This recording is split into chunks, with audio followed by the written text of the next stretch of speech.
بسم اللہ الرحمن الرحیم۔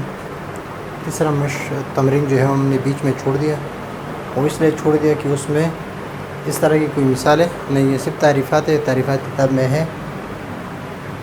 امثلہ ذیل میں غور کر کے بتاؤ کہ کون سی دلالت ہے۔ پہلے دلالت کو دیکھ لے کہ کون سی دلالت ہے، اور یہ بتاؤ کہ دال کون ہے اور مدلول کون ہے۔ سر کا ہلانا، یہ ہم پڑھ چکے تھے اشارات میں، اور یہ ہے دلالت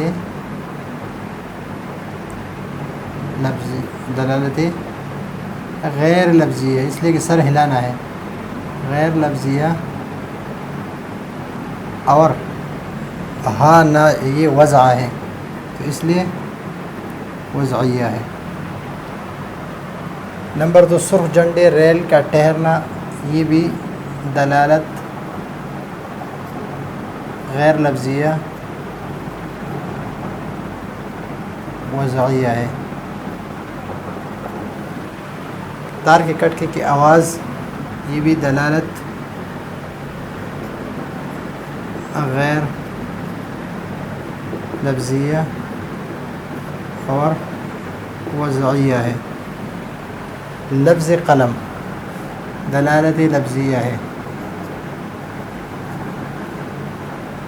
لفظیہ وضعیہ ہے اس لیے کہ وضع ہے۔ دھوپ کی دلالت آفتاب پر، یہ دلالت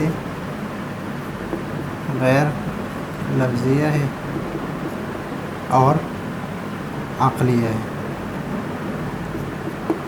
اور یہ دلالت لفظیہ طبعیہ ہے۔ دلالت لفظیہ غیر لفظیہ اس لیے کہ اس میں لفظ نہیں ہے، اور وضع کیا گیا ہے سر کا ہلانا ہاں کے لیے اور سر کا ہلانا نہ کے لیے۔ اسی طرح سرخ جھنڈے جو ہے یہ وضع کی گئی ہے، اور ریل گاڑی جو چلا رہے ان کو بتایا گیا ہے کہ جب یہ سرخ جھنڈے ہو تو آپ ریل کو ٹھہرا دیں۔ تار کے کٹکے کی آواز، یہ بھی وضع کی گئی ہے اور لفظ اس میں نہیں ہے۔ اگر آپ کہیں کہ آواز ہے تو آواز جو انسان کی آواز ہے اس کو لفظ کہتے ہیں، جو انسان کے علاوہ ہے اس کو لفظ نہیں کہتے۔ یہ ہے لفظ قلم، لفظ تختی، مدرسہ، لفظ زید، لفظ انسان، یہ دلالت لفظیہ ہے اس لیے کہ لفظ ہے۔ وضعیہ ہے اس لیے کہ اس کو وضع کیا گیا ہے۔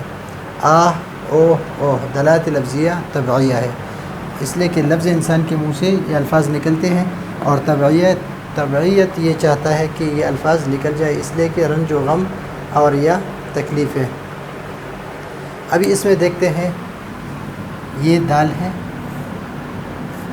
دال، اور یہ مدلول ہے، یہ بھی دال اور یہ مدلول، یہ دال اور یہ مدلول۔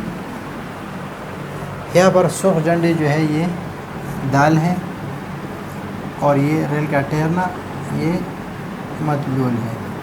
لفظ قلم، یہ لفظ قلم جو ہے یہ دال ہے، اور اس کی جس پر یہ دلالت کرتے ہیں وہ مدلولات ہے۔ یہ دال ہے، اور یہ دلالت کرتے ہیں کس پر؟ رنج و غم پر، وہ مدلول ہے۔ تو یہ ہے آج کا مشق، آسان ہے، کوئی مسئلہ اس میں نہیں ہے، پھر بھی اگر کوئی مسئلہ ہو تو آپ بتا سکتے ہیں۔ اگلے سبق کے لیے اجازت چاہتے ہیں۔ اللہ حافظ۔